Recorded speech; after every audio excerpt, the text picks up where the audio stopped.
देखिए, बर्नौली साहब एक महान साइंटिस्ट थे। आप पूछिए।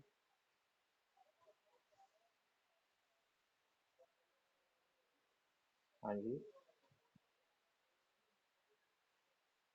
वो एक्चुअली कोई मतलब वो सेमिनार टाइप का होने वाला, तो उसमें सेमिनार नहीं, उसका इंडस्ट्रियल ट्रेनिंग होता है, 1 महीने का सर्टिफिकेट मिलेगा आपको। तो उसका उपयोग होता है जब आगे किसी कंपनी के इंटरव्यू में बैठते हैं तो पूछते हैं कि आप इंडस्ट्रियल ट्रेनिंग किए हैं, तो उस पर मार्क मिलता है। अगर अच्छे जगह करे रहेंगे तो फिर वहां से बेनिफिट होता है। तो इंडस्ट्रियल ट्रेनिंग तो सबको करना होता है जब आप इंजीनियरिंग करते हैं। तो इस समय क्या कोरोना काल की वजह से आप प्राइवेट में या कहीं दूर जाके नहीं कर सकते, तो इसलिए ऑनलाइन या कॉलेज व्यवस्था करवा रहा है।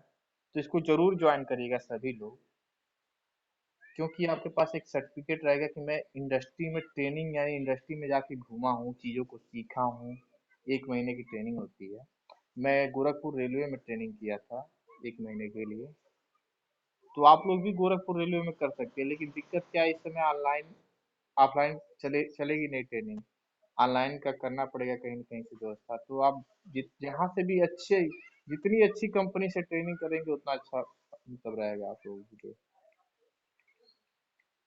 और सेकेंड ईयर जैसे कंप्लीट होता है, सेकेंड ईयर के कंप्लीट होने के बाद ट्रेनिंग चलता है, जून के महीने में चलता है। लेकिन आप लोग का कोरोना की वजह से डिले हो गया है थोड़ा सा।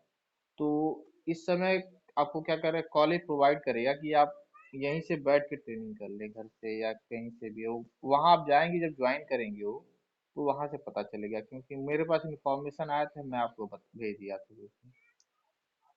ठीक है। चार्ज का बाबू मुझे पता नहीं है अभी, मतलब एक बार मैं देख लूंगा अच्छे से, क्योंकि मेरे पास मैसेज आया था। इतना टाइम नहीं रहता कि हर चीज को मतलब अच्छे से डिटेल में पढ़ा जाए। अगर कोई क्वेरी रहता तो मैं उसको देख लेता हूँ। ठीक है। एक बार आप उसको पढ़िए और उसमें ज्वाइन करने की कोशिश करिए। नहीं करेंगे तो फिर जैसे सेकेंड ईयर के बाद ही ट्रेनिंग करना होता है, जब आप थर्ड ईयर में जाते हैं। तो थर्ड ईयर में आप जाते हैं तो छुट्टी होता है ना, जो 1 महीने का सेकेंड ईयर से थर्ड ईयर में जाने के बीच में, उसी में आपको इंडस्ट्रियल ट्रेनिंग करना होता है।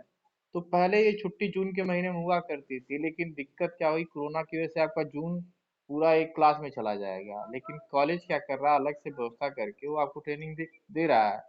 तो उसका फायदा आपको कहीं ना कहीं, आप थर्ड ईयर में जब जाएंगे, तो थर्ड ईयर जब पास आउट होने वाले रहेंगे, लास्ट सेमेस्टर यानी सिक्स सेमेस्टर में जाएंगे, तो आप इंटरव्यू, कई सारे कंपनी आती है उसमें इंटरव्यू में बैठना होता है। जब इंटरव्यू में बैठते हैं तो आपसे पूछते हैं कि क्या आप कहीं ने ट्रेनिंग किए हैं, तो दिखाना होता है, उस पर बेनिफिट मिलता है। वो आपको 2-4 नंबर ज्यादा देते हैं, उससे 5 नंबर 10 नंबर। आपको ट्रेनिंग तो करना ही पड़ेगा, कहीं से भी करिए।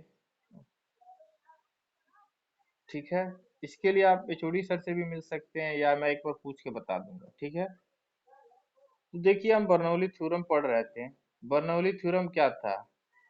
ये था कि किसी भी पाइप में कुल ऊर्जा नियत या कांस्टेंट रहती है। यानी ये अगर पाइप है, पाइप में पानी बह रही है, तो बिंदु 1 पे या बिंदु 2 पे कुल ऊर्जा पानी की समान रहेगी। क्यों? क्योंकि ऊर्जा क्या है, ना ही नष्ट हो सकती है ना ही बनाई जा सकती है। तो यानी बिंदु 1 पे अगर कुल ऊर्जा कहाँ से प्राप्त होगा, तीन तरह की ऊर्जाएं होती है। पहला ऊंचाई के कारण, दूसरा दाब के कारण, तीसरा वेग के कारण। तीनों को जोड़ देंगे, कुल ऊर्जा प्राप्त हो जाएगी। और वही अगर बिंदु 2 पे जोड़ देंगे, तो वही जितना बिंदु 1 पे आएगा वही बिंदु 2 पे आएगा, तो वही बराबर कर देते हैं। तो यही आपका बर्नौली का फार्मूला बनता है। इसी फार्मूले को हम लोग न्यूमेरिकल लगाते हैं। कल न्यूमेरिकल हम जो दिए थे, उसको कौन सॉल्व किया है? कोई सॉल्व किया है? ये तो न्यूमेरिकल में बता चुका था। इसमें क्या निकालना था? संपूर्ण शीर्ष या कुल ऊर्जा निकालनी थी। संपूर्ण शीर्ष या कुल ऊर्जा। संपूर्ण शीर्ष या कुल ऊर्जा निकालने के लिए क्या करना होगा? आपको प्रेशर वाला ऊर्जा, काइनेटिक यानी वेग वाला, और ऊंचाई वाला, तीनों को जोड़ना पड़ेगा। तीनों को जोड़ने के लिए तीनों को निकालना पड़ेगा। तो दाब शीर्ष को निकाला गया यहाँ पे, यहाँ पे गति शीर्ष को निकाला गया है। उसके बाद इधर ऊंचाई शीर्ष को निकाला गया है। ऊंचाई यानी आधार शीर्ष, डेटम शीर्ष। या स्थैतिक शीर्ष, ये तीनों को निकाल के पानी की संपूर्ण शीर्ष निकाल दिया गया है यहाँ पे। देखिए पानी की संपूर्ण शीर्ष हम कल निकाल चुके थे।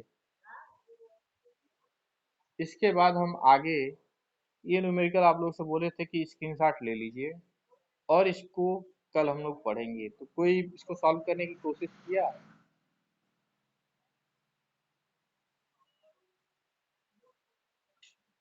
अभिलाष उपाध्याय जी, क्या आपने कोशिश किया? आनंद गुप्ता बाबू कोशिश किए? देखो हम पढ़ा देंगे अगर आप लोग पढ़। क्या हुआ?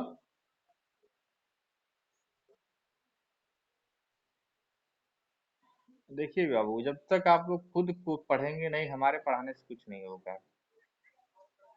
ठीक। तो जब आप लोग को पढ़ना पड़ेगा, देखिए हम पढ़ा के चले जाएंगे।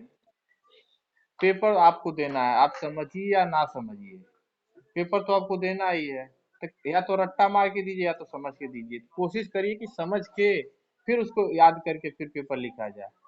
अगर मैं पूछता हूँ बार बार कि कोई डाउट है तो पूछ लो, मैं एक बार नहीं 10 बार समझाने को तैयार हूँ। आप लोग कोई भी डाउट मतलब अगर हो तो। मुझे सिलेबस नहीं कंप्लीट करना, मुझे आप लोग को स, मतलब पढ़ाना है कि समझ आ रहा है कि नहीं, समझना सबसे जरूरी है। सिलेबस तो मैं एक्स्ट्रा क्लास लेके कभी भी कंप्लीट कर दूंगा, उसमें कोई दिक्कत नहीं है। लेकिन सबसे जरूरी है कि आपको समझ आ रहा है कि नहीं। अगर नहीं समझ आएगा, मैं पूरा सिलेबस कंप्लीट कर दूं, आपको दो भी चैप्टर नहीं समझ आएगा तो आप फेल हो जाएंगे। लेकिन अगर आप 10 चैप्टर में से 5 ही पढ़ते हैं, अच्छे से पढ़ते हैं, तो पास तो हो ही जाएंगे, इतना तो है। लेकिन आपको अगर अच्छे से समझना, अच्छे से पढ़ना, अच्छा नंबर लाना, तो सारा चैप्टर पढ़ना पड़ेगा, सारे को समझना पड़ेगा, उस पर न्यूमेरिकल करना होगा। और आपका एग्जाम होने वाला है अभी, कल से एग्जाम है। हेलो। परसों से है, हाँ मंडे से, सॉरी, मंडे से है। तो उसमें क्या होगा कि आपको ऑब्जेक्टिव क्वेश्चन रहेगा, यानी क्वेश्चन दिया रहेगा, एक क्वेश्चन दिया रहेगा और 4 ऑप्शन दिया रहेगा, A B C D.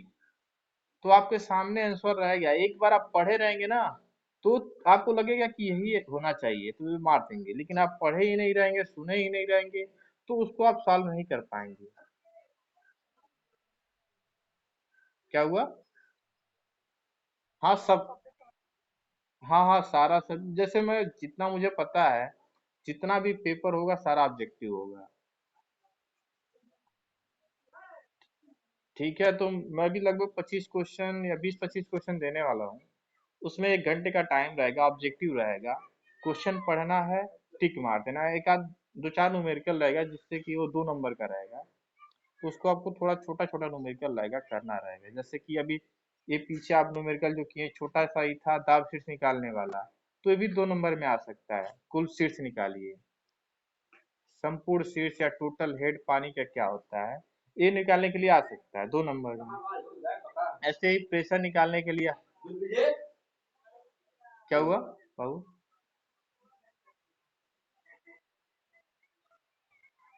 Datum शीर्ष को आप वो क्या कहते हैं, स्टैटिक हेड। स्टैटिक मतलब ऊंचाई के कारण है, या डेटम हेड का, जो डेटम हेड लिखा हुआ है इंग्लिश में, देखिए यहाँ पे, डेटम हेड इंग्लिश वर्ड ही है, इसको आधार शीर्ष हिंदी में कहते हैं। इसको या स्टैटिक हेड कहिए। अब आगे न्यूमेरिकल हम जो कल बोले थे करने के लिए, कोई किया नहीं है तो हम बताते हैं इसको। तो देखिए न्यूमेरिकल क्या कह रहा है, इसको पहले समझने की कोशिश करते हैं।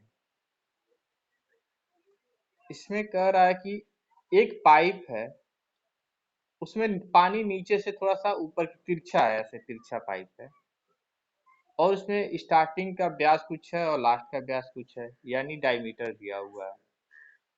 पानी का तीव्रता भी दोनों मानिए बिंदु 1 है, बिंदु 2 है।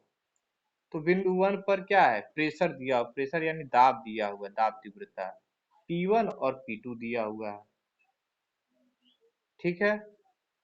और प्रवाह की दर यानी डिस्चार्ज Q की वैल्यू दिया हुआ है।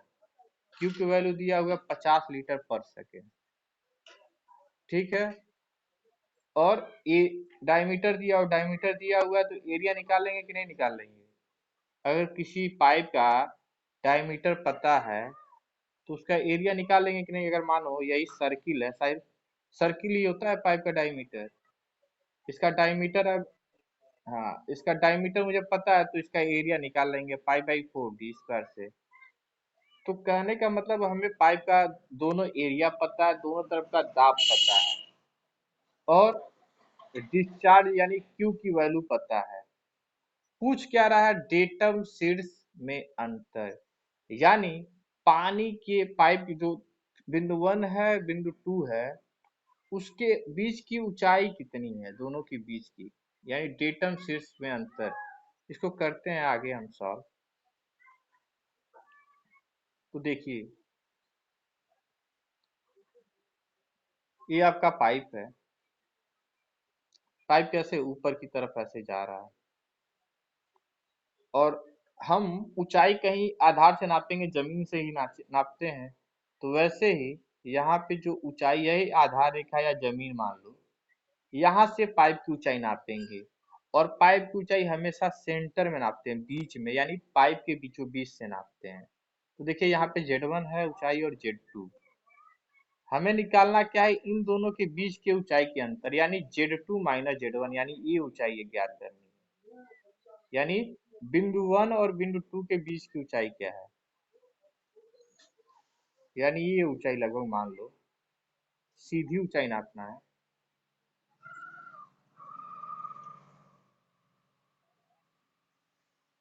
क्या कोई कुछ बोल रहा है? अब देखिए यहाँ पे पाइप का डायमीटर दिया हुआ है बिंदु 1 पे, यानी यहाँ का डायमीटर पता है, और यहाँ का भी डायमीटर पता है।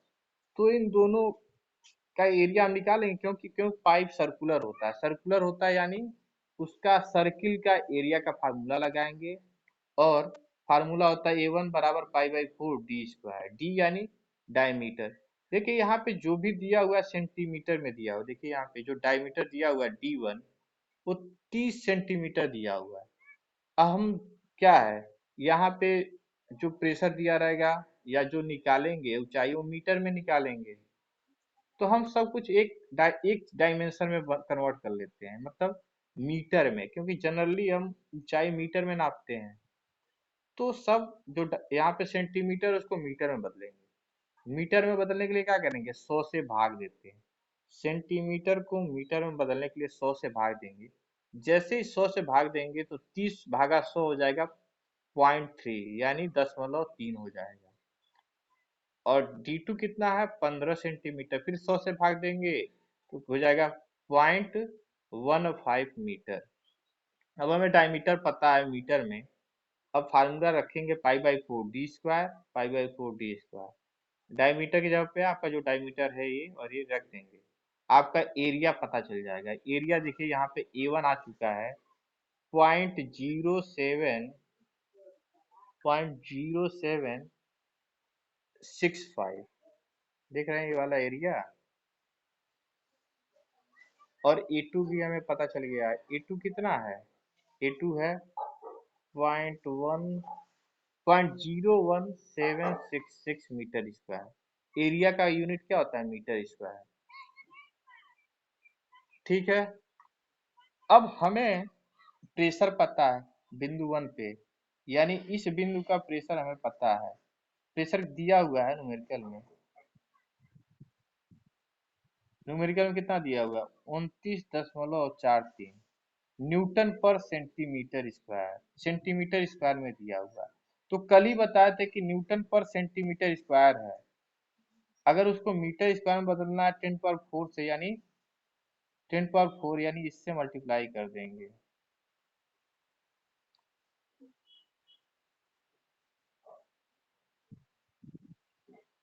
10⁴ से मल्टीप्लाई कर देंगे तो आपका क्या हो जाएगा, न्यूटन पर मीटर स्क्वायर हो जाएगा। सेंटीमीटर आपका मीटर में बदल जाएगा। तो ये आपका इतना हो गया न्यूटन पर मीटर। इसका कुछ नहीं किए हैं, यानी 100 × 100 से मल्टीप्लाई कर दिए हैं। क्यों, क्योंकि सेंटीमीटर स्क्वायर है, यानी 2 बार 100 से गुणा करेंगे। नीचे है, नीचे है तो ऊपर जाएगा, तो 100 से गुणा करेंगे तो आपका मीटर में बदल जाएगा। तो यानी 10⁴ से मल्टीप्लाई जब करेंगे तो आपका ये न्यूटन पर मीटर स्क्वायर में बदल जाएगा, सेंटीमीटर स्क्वायर मीटर स्क्वायर में बदल गया। फिर आपका P2 निकालना है। P2 निकालना है तो क्या करेंगे, फिर वही करेंगे, 10 पावर 4 से मल्टीप्लाई कर देंगे। यानी P1 और P2 हमें पता है, किसमें, न्यूटन पर मीटर स्क्वायर। हम सब कुछ मीटर में बदलेंगे, क्यों, क्योंकि मीटर में ही हम ज्यादातर ऊंचाई मापते हैं और आसानी होगा। फिर P1 निकल गया, P2 निकल गया। अब हमें Q पता था, Q बराबर दिया हुआ 50 लीटर पर सेकेंड, यानी इस पाइप से 1 सेकेंड में 50 लीटर पानी बह रहा है, 50 लीटर। तो क्या करेंगे, यहाँ का वेलोसिटी निकालेंगे।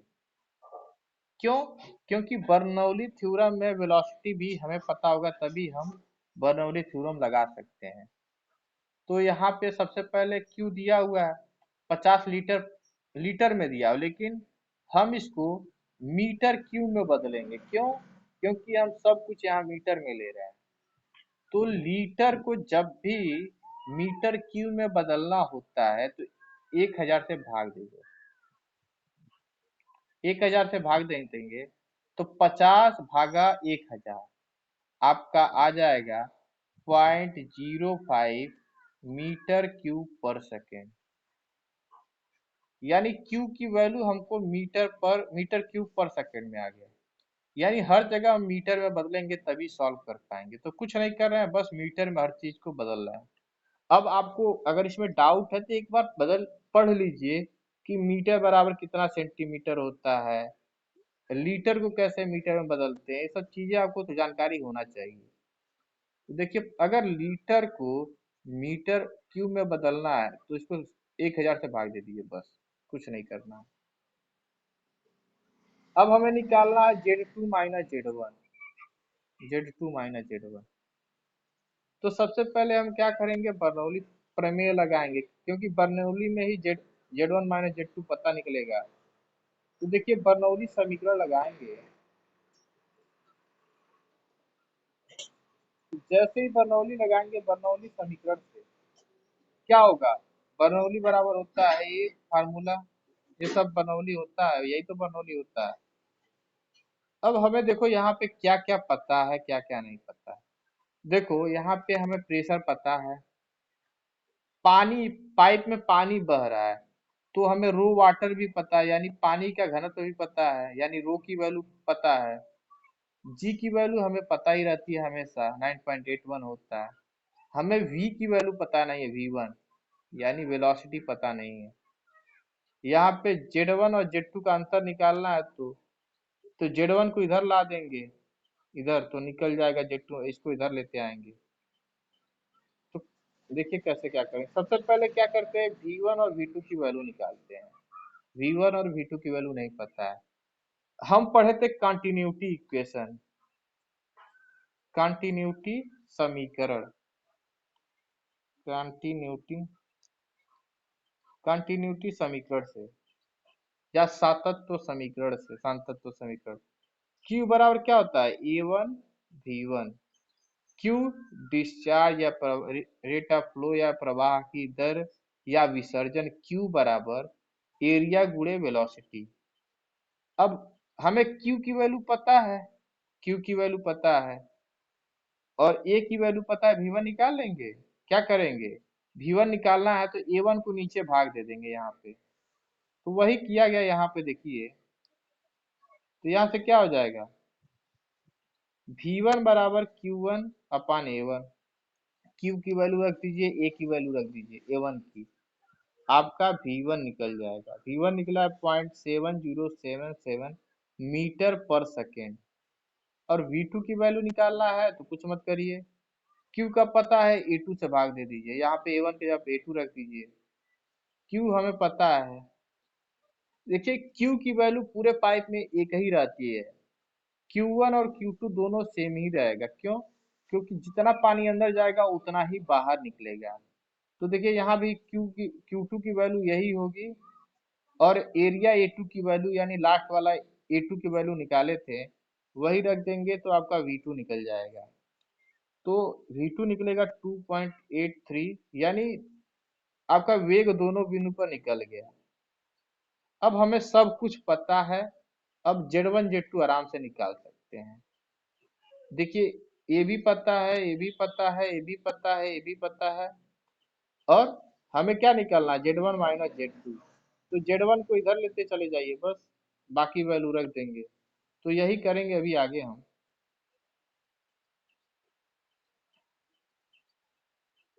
देखिए, बर्नौली समीकरण लगाते हैं, फार्मूला जो रखे थे वही रखेंगे। अब हम क्या किए, इस Z2 को यहीं रहने दो, Z1 को इधर ला दो, और बाकी ये P2 वाला इधर जाएगा तो माइनस में हो जाएगा। तो वही किया गया है, पक्षांतर किए हैं। तो Z2 माइनस Z1 बराबर हो जाएगा P1 माइनस P2। क्यों? क्योंकि ये इधर जाएगा, तो P1 माइनस P2, और रोजी दोनों में है तो नीचे रोजी हो जाएगा। फिर V1 square minus V2 square by 2G। कुछ नहीं किया, पक्षांतर कर दिए हैं बस, पक्षांतर कर दिए हैं। अब इसकी वैल्यू रख देंगे। P1 की वैल्यू निकाल चुके हैं, P2 की वैल्यू निकाल चुके हैं। रो पानी का 1000 होता है घनत्व, जी हमेशा 9.8 होता है। V1 V2 निकाले हैं, उसका वैल्यू रख दिए। सॉल्व करेंगे तो आपका Z2 माइनस Z1 आ गया इतना। यानी आपका जो ऊंचाई था, ऊंचाई में अंतर यानी डॉल्टन शीर्ष में अंतर, फिगर से समझते हैं।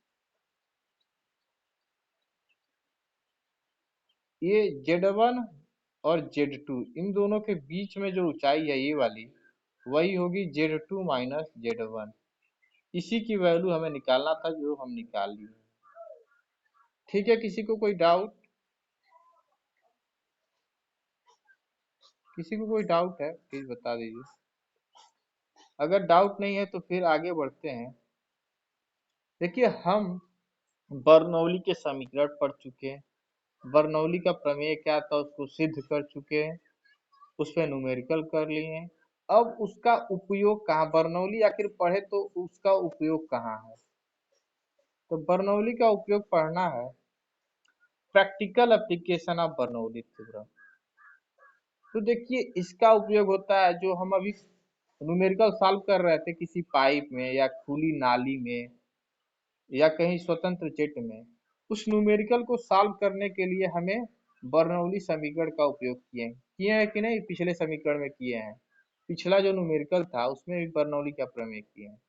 यानी बर्नौली का प्रमेय, जब भी कोई पाइप में हमें वेग निकालना हो, ऊंचाई में अंतर निकालना हो, किसी बिंदु पर प्रेशर निकालना हो, तो इसका उपयोग करते हैं। यानी न्यूमेरिकल सॉल्व करने में इसका उपयोग करते हैं, बर्नौली प्रमेय का। बाकी क्यू, क्यू यानी प्रवाह की दर, प्रवाह की दर या रेट ऑफ फ्लो या डिस्चार्ज या विसर्जन, क्यू की वैल्यू निकालने में भी इसका बर्नौली प्रमेय का उपयोग करते हैं। और इसको कैसे उपयोग करते हैं? तो इसका उपयोग होता है, जैसे हम क्यू की वैल्यू मापते हैं तो उसके लिए फार्मूला है A1V1, इसका उपयोग करिए। या डायरेक्ट एक ऐसा मशीन बनाइए जो डिस्चार्ज मेजर कर दे, यानी पानी कितनी तेजी से बह रही है। डिस्चार्ज मेजर करने के लिए उपकरण होते हैं, उस उपकरण का नाम है उपकरण वेंचुरी मीटर। वेंचुरी मीटर, फ्रेंटल ट्यूब, ओरिफिस प्लेट, प्रवाह नाजल, इन सबको बनाने में बर्नौली प्रमेय का उपयोग किया गया। यानी इसका बेसिक जो है सिद्धांत है बनाने में इन सभी का, वो बर्नौली प्रमेय ही है। यानी इसी बर्नौली प्रमेय पे ही सारे सब, मतलब इस पे, इसी की बेसिस पे सब टिके हुए हैं। इन्हीं का बर्नौली प्रमेय का, सिंपली बर्नौली प्रमेय का उपयोग करेंगे। और ये मशीनें बनाया गया है बर्नौली प्रमेय का उपयोग करके। अब एक एक करके हम वेंचुरी मीटर, विटॉट ट्यूब, फ्रेंटल नली सब एक एक करके पढ़ेंगे। किसी को कोई तब तक डाउट हो तो पूछ सकता है।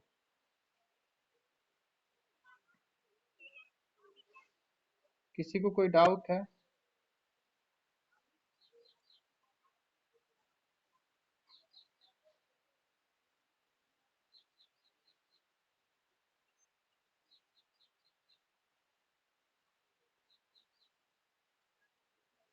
हम यही पढ़ रहे थे बर्नौली प्रमेय के व्यवहारिक उपयोग। तो सिंपली पहला हो गया पाइप, खुली नली या स्वतंत्र जेट आदि से संबंधित प्रश्नों को हल करने में। दूसरा, आपका विसर्जन मापने वाले उपकरणों को बनाने में किया जाता है। तो विसर्जन मापने वाले उपकरण क्या है? वेंचुरीमीटर हो गया, फ्रंटल ट्यूब हो गया, ओरिफिस प्लेट हो गया, प्रवाह नोजल यानी फ्लो नोजल हो जाता है। पिटॉट ट्यूब उपयोग करते हैं हम। पिटॉट ट्यूब का उपयोग कहाँ करते हैं, कोई बताएगा? पिटॉट ट्यूब का उपयोग कहाँ करते हैं? पिछली क्लास में हम बताए थे पिटॉट ट्यूब, जब स्टडी अनस्टडी फ्लो पढ़ा रहे थे, लैमिनर टर्बुलेंट फ्लो। चलिए पढ़ते हैं सबसे पहले वेंचुरी मीटर। क्योंकि वेंचुरी मीटर क्या करता है, ये मापता है कि 1 सेकंड में इस पाइप से कितना पानी बह रहा है, यानी डिस्चार्ज या फ्लो रेट। यही नापने का काम करता है आपका वेंचुरी मीटर। वेंचुरी मीटर का काम है, जो पाइप है आपके घरों में या जो भी है, उसमें 1 सेकंड में कितना लीटर पानी बह रहा है, यानी क्यू की वैल्यू या प्रवाह की दर, यही मापने का काम होता है वेंचुरी मीटर का। अब देखते हैं कि ये किस प्रिंसिपल पे काम करता है, कैसे बना होता है। तो देखिए, वेंचुरी मीटर का बनावट है। वेंचुरी मीटर सिंपली ये पाइप है, कोई ये पाइप है, पानी जिस पानी में, जैसे इस पाइप में पानी बहता है, उसके बीच में क्या करते हैं हम, दो जगह काट देते हैं, यहाँ और यहाँ पे, यहाँ और यहाँ पे काट देते हैं, और इस बीच में एक इस टाइप का पाइप लगा देते हैं। ये यही होता है आपका वेंचुरी मीटर। और यहाँ पे यू आकार का जो देख रहे हैं आप, यू आकार का नीचे दिख रहा होगा, ये अलग से जोड़ते हैं। ये यू आकार का आपको दिख रहा है जो, कोई बताएगा ये क्या है? एनीवन? आप तो रेगुलर नहीं है तो कहाँ समझ आएगा। देखिए ये यू आकार को जो देख रहे हैं, ये दाब मापी है, मैनोमीटर है। हम दूसरी चैप्टर में पढ़े थे दाब मापी, मैनोमीटर तथा यांत्रिक गेज। दो तरह के मशीनें हैं जो दाब मापती है, पहला मैनोमीटर, दूसरा यांत्रिक गेज। ये यू ट्यूब मैनोमीटर है, यू आकार का देख रहे हैं, यू ट्यूब मैनोमीटर। इस मैनोमीटर से क्या करते हैं, दाब का अंतर, ये डिफरेंशियल मैनोमीटर है, यानी डिफरेंशियल मैनोमीटर ये बताएगा कि यहाँ पे बिंदु, इस बिंदु पर देखिए, ये बिंदु 1 है, यहाँ पे लिखा हुआ है, और ये बिंदु 2 है। ये बताएगा कि इन दोनों बिंदु में अगर मानो यहाँ पे प्रेशर P1 है, यहाँ पे प्रेशर P2 है, यानी दाब, तो इन दोनों बिंदु के बीच में प्रेशर का अंतर कितना, यानी दाब का अंतर कितना है। और इसके लिए क्या करते हैं, डिफरेंशियल मोनोमीटर उपयोग करते हैं, डिफरेंशियल यू ट्यूब मैनोमीटर या मोनोमीटर। सिंपली इसका बताता है कि ये प्रेशर का अंतर क्या है, P2 माइनस P1, यही बताएगा मैनोमीटर। इसको बताने के लिए क्या करेगा, इस ऊंचाई का, ये ऊंचाई का अंतर हो जाएगा, इधर प्रेशर ज्यादा रहेगा तो पानी इसको दबाएगा नीचे की तरफ, और इधर अगर प्रेशर कम रहेगा तो क्या होगा, ये ऊपर की तरफ उठ जाएगा। सबसे पहले समझ लेते हैं कि ये क्या क्या, मतलब ये कैसे दिख रहा है। तो देखिए, ये आपका जो दिख रहा है इस आकार का ऐसे, यही आपका क्या है, वेंचुरी मीटर है, यहाँ से यहाँ तक का। इसके दोनों साइड में पाइप को जोड़ा गया है, देखिए मुख्य पाइप, मुख्य पाइप, इसके बीच में वेंचुरीमीटर को अलग से कस दिया जाता है। अब वेंचुरीमीटर तीन चीजों से मिलकर बना होता है, तीन पार्ट होता है वेंचुरीमीटर में। पहला होता है आपका अभिसारी शंकु पाइप, यानी ये होता है ऐसे पाइप, इसके आगे वाला मुंह पतला होता है, यहाँ पे देखिए पतला है, इधर चौड़ा है, यानी पाइप आगे की तरफ पतला होती जा रही है। जब पाइप पतला होता जाएगा तो क्या होगा, यहाँ पे वेग बढ़ जाएगा, जिधर मुंह पतला होगा वहां पे वेग ज्यादा होगा। तो देखिए यहाँ पे आपको दिख रहा होगा, ये आपका अभिसारी हो गया, पहला पार्ट, ये पहला पार्ट है। दूसरा आपको दिख रहा होगा ये वाली सीधा है, ये ऐसे सीधा है बीच में। एक तो हो गया ऐसे, इसको हम पीछे वाले फिगर से दिखा देते हैं। देखिए ये पीछे वाला फिगर भी है यहाँ पे। एक ऐसे तिरछा हो गया, एक सीधा है बीच में। इस सीधे वाले जो पार्ट है उसको कंठ या थ्रोट कहते हैं, कंठ या थ्रोट। तो दूसरा पार्ट हो गया कंठ या थ्रोट। पहला हो गया आपका अभिसारी शंकुपाई डाइवर्जिंग कोन, दूसरा कंठ या थ्रोट हो गया। और ये लास्ट वाला लंबा सेक्शन जो दिख रहा है ऐसे, वो क्या हो रहा है, धीरे धीरे पाइप मोटा होता जा रहा है, यानी पाइप ऐसे ऐसे मोटा होता जा रहा है, शुरू में पतला धीरे धीरे मोटा। तो ये वाला आपको दिख रहा होगा ऐसे, ये है अपसारी यानी डाइवर्जिंग खून। नोजल पढ़े होंगे तो उसमें पढ़ाए थे कि एक डाइवर्जिंग नोजल होता है, एक कन्वर्जिंग नोजल होता है। तो इस तरह का डाइवर्जिंग हो जाता है, जिसका मुंह दबता जाता है यानी उसको अभिसारी कहते हैं, और जो फैलता जाता है जिसका मुंह उसको अपसारी कहते हैं। अब बीच में थ्रोट रहता है जो सीधा रहता है एकदम पाइप के समान एकदम बराबर। और ये जोड़ा गया है आपका मैनोमीटर, ये डिफरेंशियल यू टू मैनोमीटर, यू द्रव दाब मापी। अब ये दाब कैसे, ये आप सोचेंगे कि ये कैसे क्यू की वैल्यू नापता होगा। तो इसके लिए एक फार्मूला होता है, वो फार्मूला हम आगे देखेंगे। लेकिन उससे पहले हम देख लेते हैं कि यहाँ पे बिंदु वन पे पाइप का कुछ डायमीटर होगा D1। उससे क्या करेंगे, यहाँ का एरिया निकालेंगे A1। बिंदु टू पर क्या होगा, कुछ डायमीटर होगा, कुछ मोटाई होगी, उससे क्या कहेंगे आपका D2। यहाँ से एरिया A2 निकालेंगे। और यहाँ से हम ऊंचाई का अंतर देखिए, मैनोमीटर क्या करता है, जैसे जिधर दाब ज्यादा होगा, इसको समझते हैं अच्छे से। तो देखो क्या होगा, इधर दाब ज्यादा होगा बिंदु वन पर, बिंदु टू पर कम होगा। क्यों? क्योंकि देखो यहाँ पे मुंह पतला है, मुंह पतला है तो वेग बढ़ जाएगा, वेग बढ़ जाएगा तो घटेगा क्या, प्रेशर घट जाएगा। तो बिंदु टू पर क्या होगा, प्रेशर घट जाएगा। तो बिंदु वन पे प्रेशर ज्यादा तो क्या करेगा, दबाव डालेगा। इधर दबाव डालेगा, इधर ये पारा भरा होता है, काले रंग का पारा दिखिए, पारा क्या करेगा, नीचे दबेगा और पारा कुछ ऊंचाई तक ऊपर उठ जाएगा। यही ऊंचाई हम माप लेते हैं, ये ऊंचाई नाप लेते हैं। इसी से क्या है, इसी का उपयोग करेंगे ऊंचाई का। चलिए फार्मूला देखते हैं।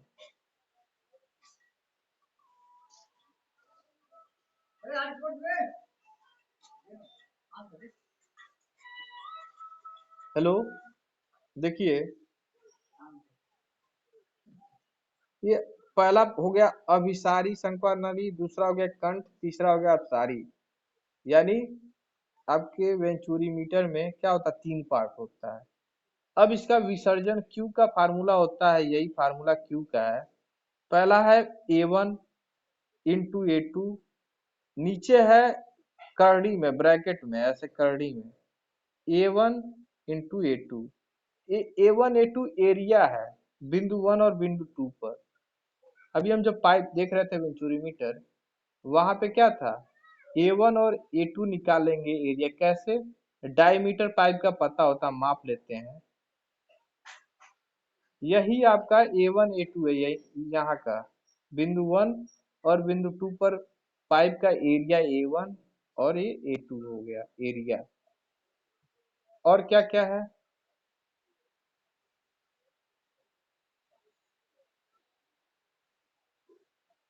तो देखिए यहाँ पे फार्मूले में विसर्जन Q बराबर लिखा हुआ है, Q बराबर A1 A2, नीचे ब्रैकेट में A1 A2 ही है, A1 square minus A2 square. तो ये तो एरिया होगा। यहाँ पे ऊपर है √2GH, ऐसे √2GH।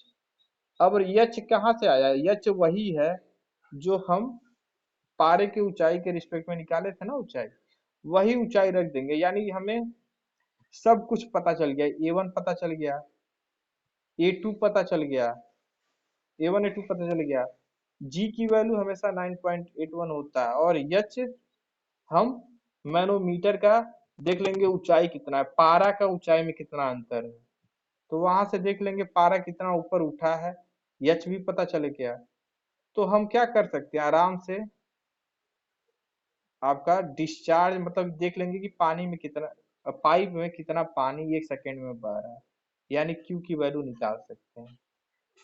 अब यहाँ पे देखो कि क्या चीज, सब कुछ कांस्टेंट है, क्या बदल क्या रहा है। देखो यहाँ ऊंचाई सिर्फ बदल रही है। ऊंचाई कब बदलेगी? जैसे जैसे दाब का अंतर बढ़ेगा ऊंचाई बदलती जाएगी, लेकिन पाइप का एरिया हमेशा फिक्स रहेगा। यानी आपका ये जो कांस्टेंट है इसको के से डिनोट कर देते हैं। तो Q बराबर हो जाता है के रूट एच। एच क्या है? एच आपका ये है, आपका जो मैनोमीटर था उसके बीच की ऊंचाई में अंतर क्या थी, देख लेते हैं यहाँ पे। यही आपका देखिए यहाँ पे, यही एच है, इन दोनों के बीच की ऊंचाई। यहाँ से हम निकाल लेंगे कि नहीं निकालेंगे? एक बार आप लोग स्क्रीनशॉट ले लीजिएगा और भेज दीजिएगा हमारे पास। ठीक है, 21 स्टूडेंट हैं। तो समझ आया कि नहीं? कोई डाउट किसी को? अब क्लास लगभग कंप्लीट होने वाला है।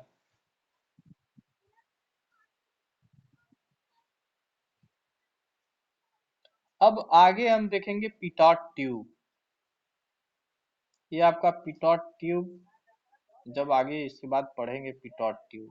पिटॉट ट्यूब कुछ नहीं होता है, यू आकार, सॉरी अभी देखते हैं, यल आकार का ना कांच का नली होता है।